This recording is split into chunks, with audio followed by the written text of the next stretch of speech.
What could have been Republicans' shining moment on healthcare actually turned into their total nightmare. So here are the key takeaways. There's no spinning this. This is a huge defeat for President Trump, Speaker Paul Ryan, and the Republican Party. Even Fox News has been critical of how it all went down.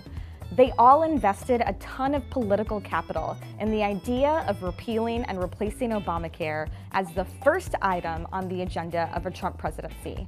And at literally the last minute, it all fell apart. Now keep in mind, Republicans have voted over 60 times by this point to repeal the Affordable Care Act, and they pledged that they would do it over the course of the last 7 years. Of course, there's already a lot of spin coming from the White House and the Speaker's office about why this bill failed. President Trump has blamed Democrats as well as the hardline conservatives of the Freedom Caucus. This really would have worked out better if we could have had some Democrat support. Remember this, we had no Democrat support. But the answer is actually pretty simple. It was just an incredibly unpopular bill among Democrats, among Republicans, and their constituents, thousands of whom flooded congressional offices with calls that they couldn't ignore. Moderate Republicans who didn't like the bill were just as much a part of this as the ultra-conservatives that Trump was trying to get on board. And only 17% of Americans supported it, according to one poll, while a whopping 56% were opposed. I counted my call log. I have 275 constituents who asked me to oppose this bill, and only 4 who've asked me to support it.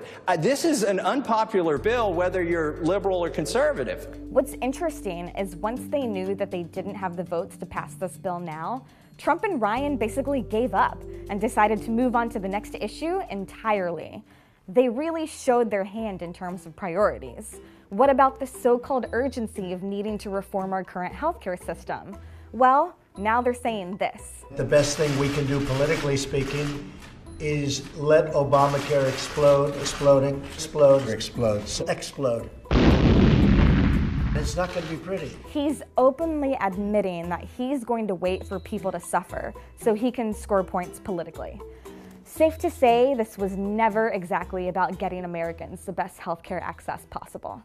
Which brings us to our next point. We're watching President Trump learn how government works in real time. Turns out that running the government isn't exactly like running a business. We learned a lot about loyalty. We learned a lot about the vote-getting process.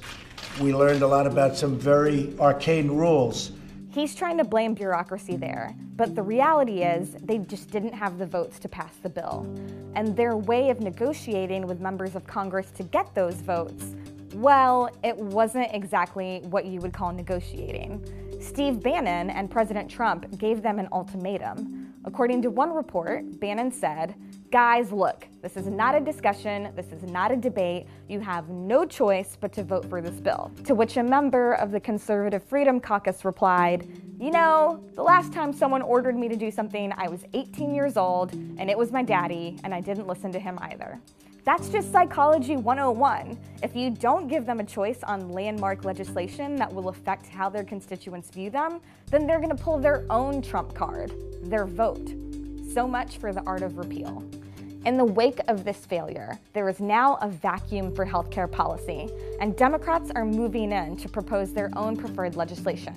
Bernie Sanders is certainly using this moment to push for a single-payer system or Medicare for all, so now is the time to do your own research. This battle showed us that lawmakers actually listened to their constituents, to the thousands of people who made phone calls, who showed up to town halls, rallies, who wrote postcards and letters. Members of my family, including me, that would be dead, and homeless if it was not for ACA. It's great news. Activism is working, and access to healthcare affects every single American. So pay attention. It's not over yet.